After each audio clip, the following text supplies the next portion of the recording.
Affalterbach 2006, dans les bureaux d'études de Mercedes-AMG, une équipe d'ingénieurs faisait face à une mission qui semblait à première vue irréalisable, le cahier des charges, concevoir une supercar en partant d'une feuille blanche en toute autonomie, sans aucune plateforme Mercedes existante, sans la moindre concession.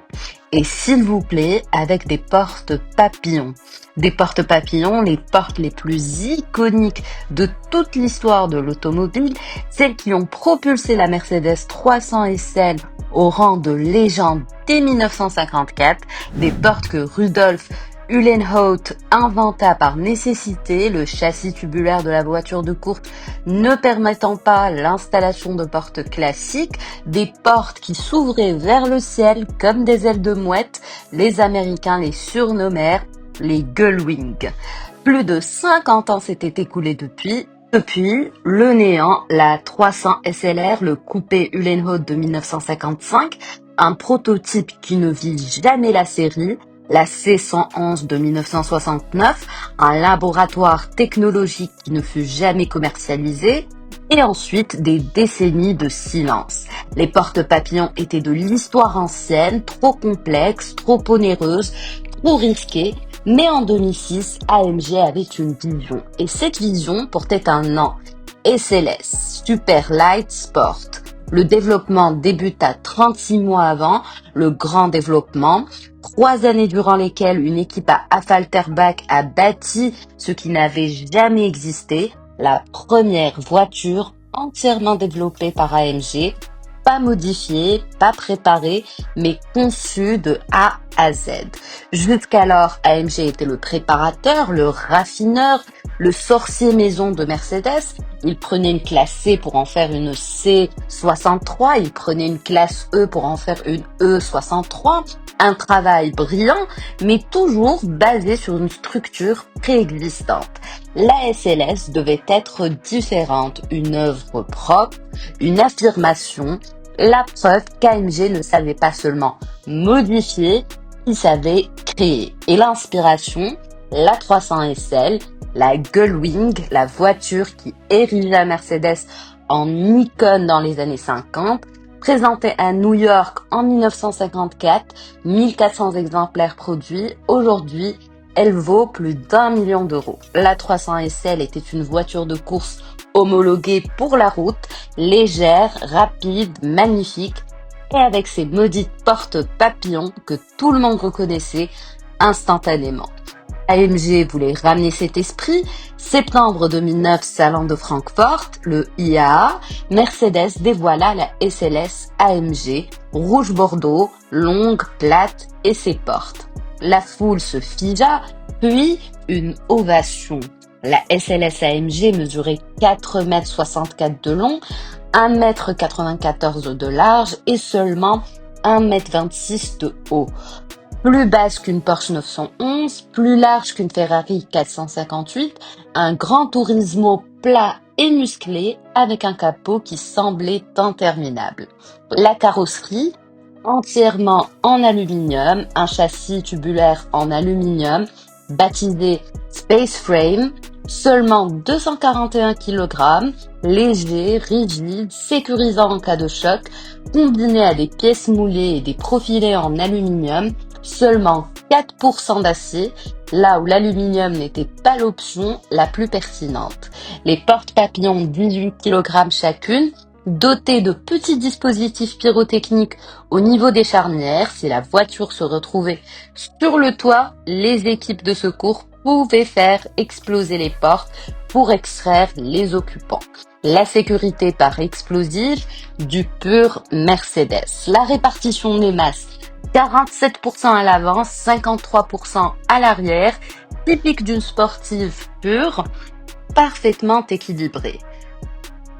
Le poids total, 1620 kg pour le coupé, pour une supercar de cette taille, une plume, et sous le capot, le M159, un V8 atmosphérique de 6 litres 2, moteur central avant, monté derrière l'essieu avant, niché au plus profond du châssis, lubrification par carter sec, distribution variable, doubleur cam par banc de cylindre, 571 chevaux à 6800 tours minute, 650 Nm de couple à 4750 tours minute. Chaque moteur était assemblé à la main à Affalterbach par un seul technicien dont le nom était gravé sur une plaque apposée sur le moteur One Man, One Engine.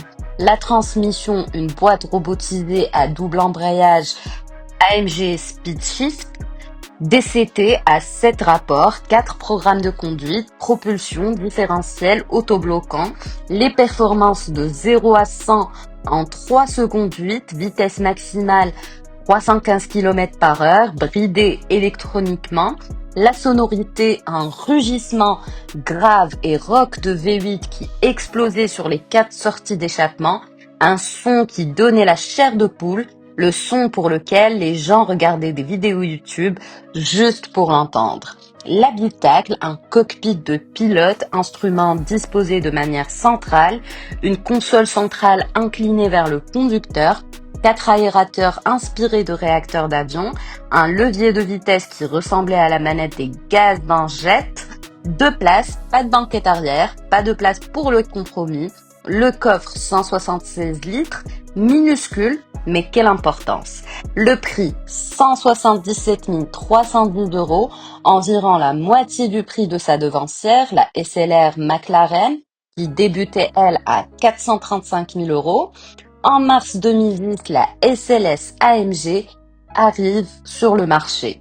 La concurrence était féroce.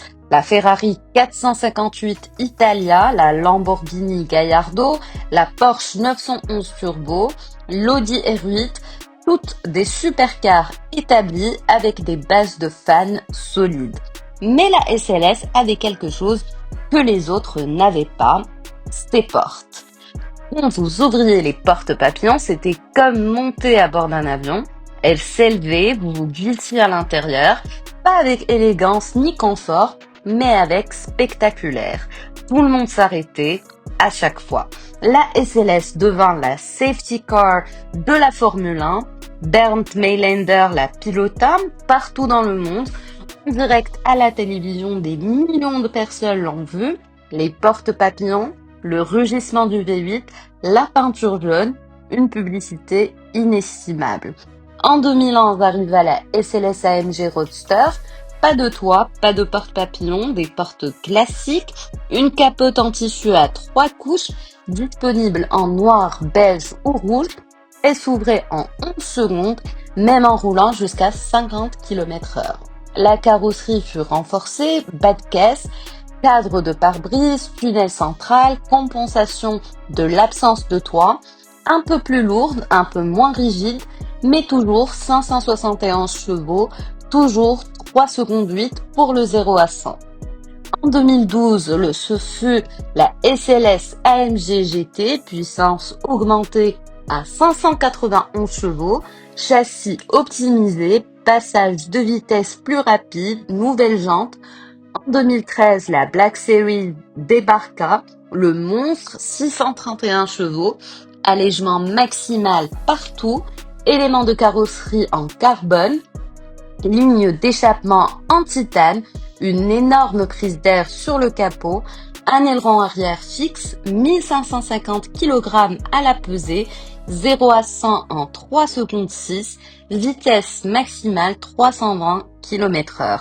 La Black Series était une voiture de course GT3 homologuée pour la route, sans compromis, bruyante, brutale, uniquement disponible en coupé, édition limitée. 2013 vit également l'arrivée de la SLS AMG Electric Drive, 4 moteurs électriques, un par roue, 751 chevaux, 1000 Nm de couple, transmission intégrale, 0 à 100 en 3 secondes 9, vitesse maximale, bridée électroniquement à 250 km/h.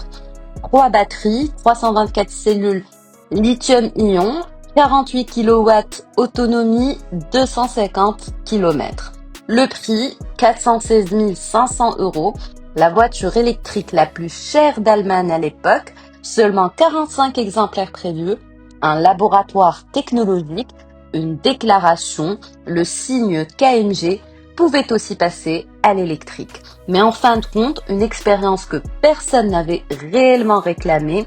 Novembre 2013, salon de Los Angeles et de Tokyo, Mercedes présente la GT Final Edition, 591 chevaux, capot en carbone, aileron noir à l'arrière, motif à losange sur les sièges, coutures argentées, ceinture de sécurité argentée, étrier de frein rouge, limité à 350 exemplaires, coupé, 225 505 €, Roadster, 233 835 €. Juin 2014, la production s'arrête. 4 ans, environ 10 000 exemplaires produits, environ 8 000 coupés, porte-papillons, environ 2500 Roadster, le reste des Black Series, GT, Electric Drive et des séries spéciales. Fin 2011, plus de 100 000 véhicules avaient été vendus dans le monde. Près de 3 000 sont restés en Allemagne. À titre de comparaison, la SLR McLaren, la devancière, ne s'était vendue qu'à 2157 exemplaires en 6 ans. La SLS a été un succès plus important, mais elle n'a jamais été un produit de masse. Pourquoi la production s'est-elle arrêtée? Premièrement, le marché était en pleine mutation, les moteurs turbo devenaient la norme, l'atmosphère était reléguée au passé, l'efficacité était plus importante que la sonorité. Deuxièmement, Mercedes avait besoin d'un nouveau Gran Turismo, plus moderne, équipé d'un turbo, un modèle qui ne consommerait pas 15 à 20 litres au 100. En 2014, la Mercedes AMG GT est arrivée, la descendante, plus courte, plus compacte, avec un V8 biturbo de 4 litres, plus de porte-papillons, des portes classiques, moins cher à l'entrée de gamme et plus moderne. L'AMG GT était meilleure, plus rapide, plus efficace, mais elle n'avait pas ses portes. La SLS AMG était déjà de l'histoire ancienne. Alors, que s'est-il vraiment passé avec la Mercedes SLS AMG? Il fut un rêve qui n'avait le droit de se réaliser qu'une seule fois. La SLS n'était pas une réponse à Ferrari ou à Lamborghini, c'était un hommage, une lettre d'amour à la 300 SL, à une époque où les voitures avaient encore une âme, à une ère où les porte-papillons n'avaient pas besoin d'être pratiques, elles devaient juste être spectaculaires. Avec la SLS, AMG a prouvé qu'il pouvait faire plus que modifier, il pouvait créer à partir de rien, sans plateforme Mercedes et sans compromis. La SLS fut la première et la seule voiture entièrement développée par AMG en autonomie. Tout ce qui a suivi, l'AMG GT, l'AMG GTR et l'AMG One, était basé sur une collaboration avec Mercedes. La SLS était donc unique. Aujourd'hui, des SLS AMG coupés bien entretenus s'échangent entre 200 000 et 300 000 €. Les Roadsters un peu moins, les Black Series beaucoup plus. Les cotes montent car les gens réalisent il n'y aura pas de remplaçante. Il n'y aura plus jamais de Mercedes avec des porte-papillons. Il n'y aura plus jamais de V8 atmosphérique assemblé à la main dans une supercar AMG. Il n'y aura plus jamais une voiture qui unit à ce point le passé et le futur. La SLS AMG n'était pas une erreur, c'était un cadeau à tous ceux qui croient encore que les voitures peuvent être plus que des moyens de transport, qu'elles peuvent être de l'art, qu'elles peuvent être des rêves. La SLS AMG n'a pas échoué, elle a accompli sa mission. Elle a ramené les porte-papillons et elle a montré au monde qu'AMG pouvait être génial en toute indépendance. Et elle nous a donné pendant 4 ans la possibilité de conduire un morceau d'histoire. Et puis, comme tous les beaux rêves, elle s'est achevée, non pas parce qu'elle était mauvaise, mais parce que certains rêves ne doivent pas durer éternellement. Parce que certaines légendes ne doivent pas être écrites qu'une seule fois. La Mercedes SLS AMG fut le dernier véritable hommage à une icône et c'est exactement ce qui la renda immortelle.